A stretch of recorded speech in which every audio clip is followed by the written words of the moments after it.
16번 물가지수에 관한 설명으로 옳지 않은 것은. 물가지수는 가격지수라고도 하고요.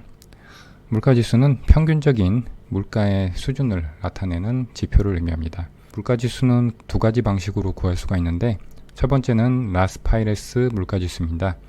이것은 기준 시점의 바스켓을 사용해서 평균적인 물가의 추이를 보여주는 방식입니다. 그래서 이 오른쪽을 보시면 제로 시점을 우리는 기준 연도라고 하고요. 시점 1을 비교 연도라고 하겠습니다. 이 P0와 P1은 가격 벡터를 의미하는데, 기준 연도 가격분의 비교 연도 가격이 되겠죠. 여기에 가중치로 기준 시점의 바스켓을 곱한 것이 라스파이레스 물가지수입니다. 여기서 바스켓이라고 하는 것은 측정하고자 하는 물가를 대표하는 품목의 구성을 의미합니다. 대표적인 라스파이레스 물가지수로는 CPI, 소비자 물가지수가 있습니다. 그래서 이와 같은 방식으로 구하게 되고요. 두 번째, 파시의 물가지수는 비교 시점의 바스켓을 사용합니다. 그래서 이 물가의 비율에 비교 시점의 바스켓 Q1을 곱해서 식이 구성되어 있습니다. 이 파시의 물가지수로 구하는 대표적인 지수는 GDP 디플레이터가 있고, 이것은 명목 GDP를 실질 GDP로 나눠준 값이 됩니다. 이 왼쪽 식을 보시면 비교 연도의 물가와 비교 연도의 바스켓을 곱하면 이게 비교 연도의 명목 GDP가 되죠. 실질 GDP는 명목 GDP를 구한 비교 연도의 바스켓에 기준 연도의 물가를 곱한 P0 곱하기 Q1이 되고, 그래서 이것이 실질 GDP고 이게 바로 GDP 디플레이터의 식이 됩니다. 보기를 보시면 먼저 1, 3, 4는 소비자 물가지수의 장단점에 대한 기술이 나와 있고요. 2번부터 한번 보겠습니다. GDP 디플레이터는 실질 GDP를 명목 GDP로 나눈 수치이다. 거꾸로 서술을 하고 있죠. 그래서 이것이 틀린 보기가 되고요.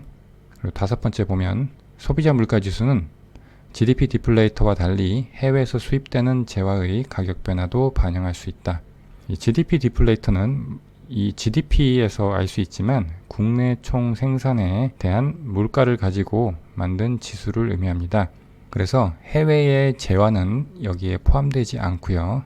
소비자 물가지수는 소비자들의 생계비를 측정하기 위한 물가지수니까 소비자가 소비하는 대표적인 상품 묶음을 바스켓으로 구성하고 있습니다. 그래서 수입되는 재화도 이 바스켓에 포함될 수 있고요. 그래서 5번은 맞는 보기가 되겠습니다. 이제 나머지 1, 3, 4를 알아보기 위해서 소비자 물가지수의 문제점에 대해서 살펴보도록 하겠습니다.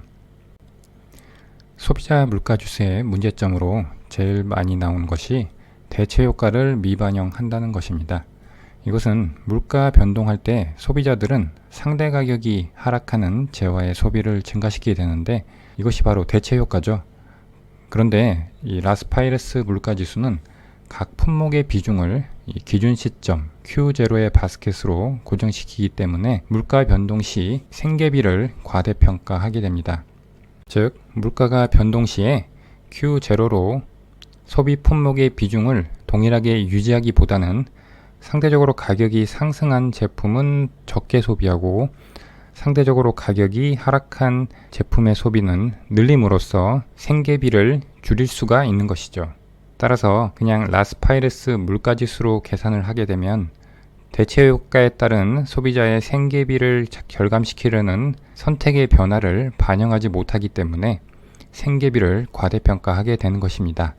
그런데 파시의 물가지수는 보시면 비교 시점에 바스켓을 사용합니다. 따라서 바스켓이 고정되어 있지 않고 매년 지출 패턴에 따라 달라지게 됩니다.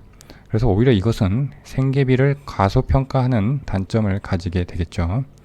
그리고 두 번째, 신상품을 미반영합니다. 새로운 연도에 새로운 상품이 등장하게 되면 소비자들의 선택의 폭이 넓어지고 동일 비용으로 더 큰 효용을 누리는 효과가 발생하게 되는데, 역시 라스파이레스 물가지수의 특징 때문에 이것을 소비 바스켓에 반영하지 못하게 되죠. 그래서 이러한 문제점도 발생하게 되고요. 마지막으로 어떤 품질의 변화가 있을 때도 새로운 상품이 발생하지 않더라도 기존 상품의 품질의 변화가 있을 수 있습니다. 기존 상품의 품질이 변할 경우에 이 품질 개선 효과를 고려하지 못하는 단점을 가지고 있습니다. 자, 이제 다시 보기 1번부터 보면 소비자 물가지수는 재화의 품질 변화를 반영하는데 한계가 있다. 방금 설명한 이 세 번째 문제점에 대한 내용이죠. 맞는 보기가 되겠고요. 3번 소비자 물가지수는 재화의 상대 가격 변화에 따른 생계비의 변화를 과대평가한다.